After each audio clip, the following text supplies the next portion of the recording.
Hello guys, welcome back to my channel. तो कैसे हैं आप सब लोग? उम्मीद करती हूँ ज़बरदस्त मस्त इंजॉय कर रहे होगे। तो गाइस, हमने इससे पहले देखा था जगन्नाथपुरी की स्टोरी, जिसमें हमने जाना था कुछ मिस्टीरियस सी स्टोरीज थी कि वहाँ पे जो खाना बनता है, जिस तरह से बनता है, 7 वो हंडियाँ पड़ी होती हैं एक दूसरे के ऊपर, और जो लास्ट वाली है वो सबसे पहले पक जाती है, जो कि अगर हम साइंस के अकॉर्डिंग देखें तो उसको सबसे पहले नहीं, सबसे लास्ट पे पकना चाहिए। उसी तरह से बर्ड्स जो हैं उधर टेम्पल के ऊपर आकर नहीं बैठते।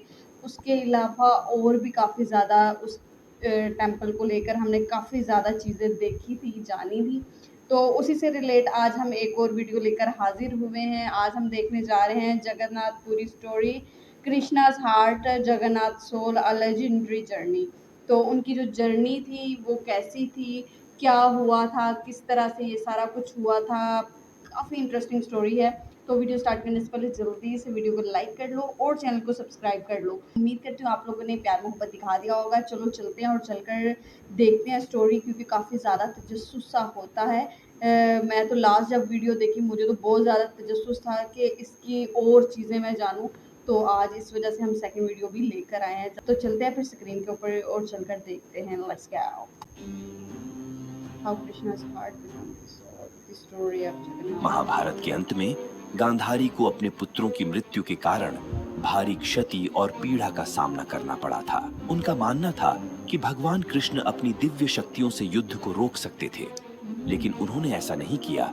इसलिए उन्होंने भगवान कृष्ण को श्राप दिया कि अगले 36 साल बाद उन्हें और उनके यदुवंश को एक दूसरे को मारकर विनाश का सामना करना पड़ेगा और द्वारका समुद्र में डूब जाएगी। समय बीतता गया और 36 साल बाद उनका श्राप लगने लगा, क्योंकि यदुओं के बीच विवाद पैदा हो गया। उन्होंने एक दूसरे को मारना शुरू कर दिया, जिसके कारण द्वारका का विनाश हो गया और द्वारका समुद्र में डूब गई। एक दिन भगवान कृष्ण नदी के किनारे एक पेड़ के नीचे लेटे हुए थे। उसी समय जरा नामक एक शिकारी जंगल में आया और वो भगवान कृष्ण के लाल चमकती पैर की तलवार को हिरण समझकर एक घातक बाण चला दिया। जब उसने देखा कि उसका बाण कोई हिरण से नहीं, स्वयं भगवान कृष्ण जी के पैर में घुस गया है, तो उससे बहुत दुख और पश्चाताप हुआ। अपनी गलती का एहसास होते ही उसने बोला, हे भगवान, मुझे क्षमा कर दे। मुझसे अनजाने में बहुत बड़ी पाप हुआ है। इस पाप के लिए तो मृत्यु दंड भी कम है। जरा तुमने कोई अपराध नहीं किया है। तुम त्रेताया युग में बानर राज बाली थे, जिन्हें मैं पेड़ के पीछे छिपकर वध किया था, जो कि युद्ध भूमि के नियम का विपरीत था। इसीलिए मेरा मृत्यु तुम्हारे हाथों पहले ही लिख दी गई थी। तुम इस अपराध बोध से मुक्त हो जाओ। ये कहकर भगवान कृष्ण ने भौतिक दुनिया से विदा हो गए। दुखी होकर जरा अर्जुन के पास गया और उन्हें स्थिति के बारे में बताया। यह सुनकर अर्जुन ने गहरे दुख के साथ भगवान कृष्ण के अंतिम संस्कार किए। उनका पूरा शरीर राख में बदल गया, सिवाय उनके हृदय के, जो जीवंत और दिव्य था। अर्जुन ने हृदय को एक लकड़ी के तख्ते पर रख दिया और उसे नदी में प्रवाहित कर दिया। हृदय नदी में बहता रहा और बहुत समय बाद वह ओडिशा के महानदी तट पर पहुंच गया। वहां सब्र नामक एक आदिवासी समुदाय था। विश्वाबासु आदिवासी समुदाय का प्रमुख था। उन्होंने भगवान कृष्ण के हृदय को पाया, जिससे दिव्य चमक निकल रही थी। विश्वाबासु ने इसकी दिव्यता को समझा और एक गुप्त गुफा में नील माधव की मूर्ति के रूप में इसकी पूजा करते रहे। आदिवासी समुदाय के अलावा किसी को इसकी जानकारी नहीं थी। उस समय अवंती में इंद्रद्युम्न नाम का एक राजा थे। वह भगवान विष्णु के बहुत बड़े भक्त थे। हमेशा दिव्य देवता के एक झलक पाने के लिए उत्सुक रहते थे।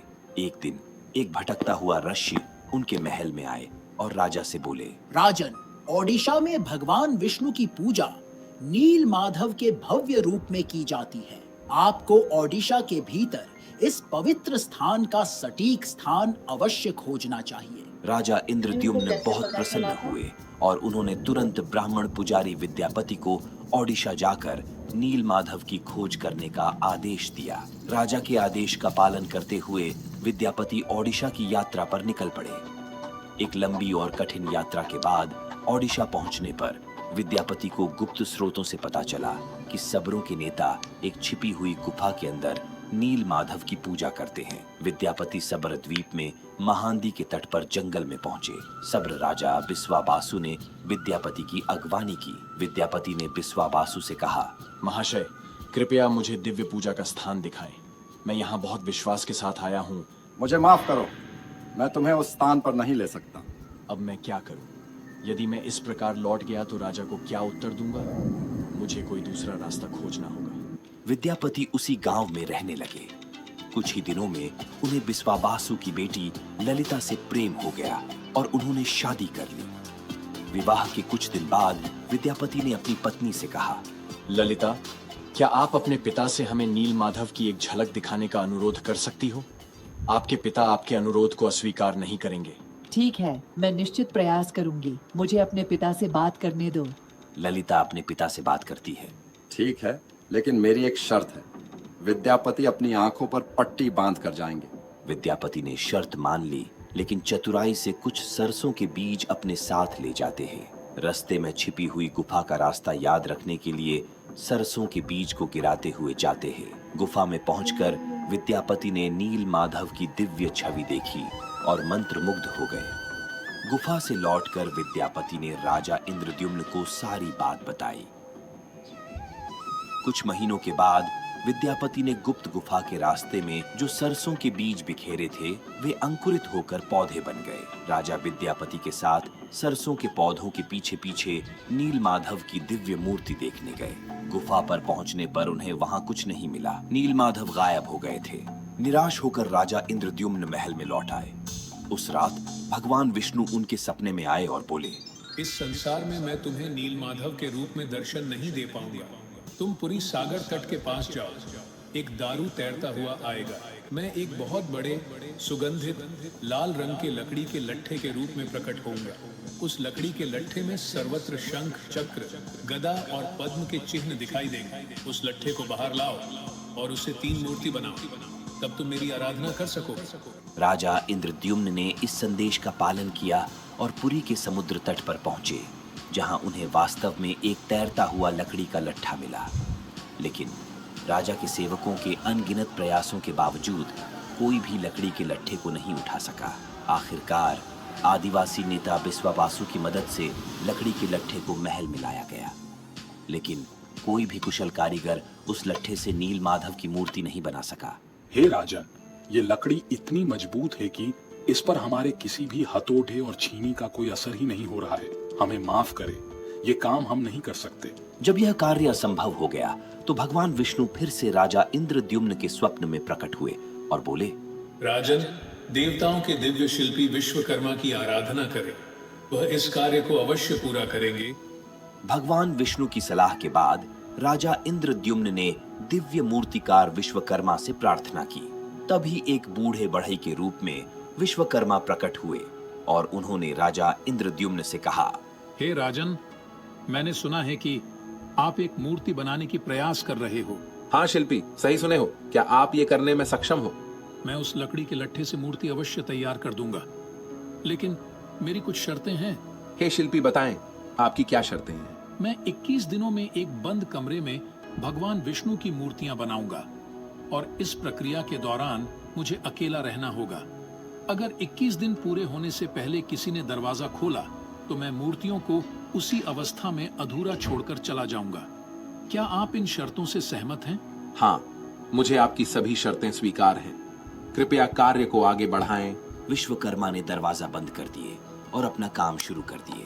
लोगों को कमरे से केवल आरी, छेनी और हथौड़े जैसे औजारों की आवाज ही सुनाई दे रही थी। 15 दिनों के बाद जब कोई आवाज नहीं सुनाई दी तो रानी गुंडिचा चिंतित हो गए और राजा इंद्रद्युम्न से बोले, महाराज, मैंने उस कमरे से कोई आवाज नहीं सुनी है।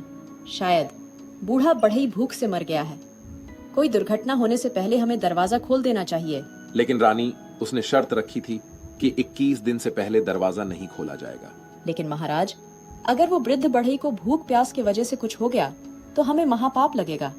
हमें अवश्य दरवाजा खोल देना चाहिए। रानी गुंडिचा ने दरवाजा खोलने की जिद की। अंत में दरवाजा खोला गया जिससे पता चला कि बूढ़े बढ़ई के रूप में भगवान विश्वकर्मा 3 अधूरी मूर्तियों को छोड़कर गायब हो गए। राजा मतलब वो इंद्रद्युम्न complete को नहीं हुई विश्वकर्मा थी? की बात न मानने और शर्त तोड़ने पर बड़ा दुख हुआ। इसलिए भगवान जगन्नाथ के हाथ और पैर अधूरे हैं। जब राजा इंद्रद्युम्न उन अर्धनिर्मित मूर्ति के समीप जाते हैं तो उन्हें हृदय की धड़कने की ध्वनि सुनाई देती है, जिससे उन्हें ये ज्ञात हो जाता है कि इस मूर्ति के भीतर श्री कृष्ण जी के हृदय विराजमान है। राजा इंद्रद्युम्न ने उन मूर्तियों को स्थापित किया जिन्हें आज भगवान जगन्नाथ, भगवान बलराम और देवी सुभद्रा के नाम से जगन्नाथ धाम पुरी में पूजा पाते हैं। और भगवान जगन्नाथ को दुनिया में एकमात्र जीवित देवता माना जाता है जो अपने भक्तों को सुनते, समझते और उनकी इच्छाओं को पूरा करते हैं।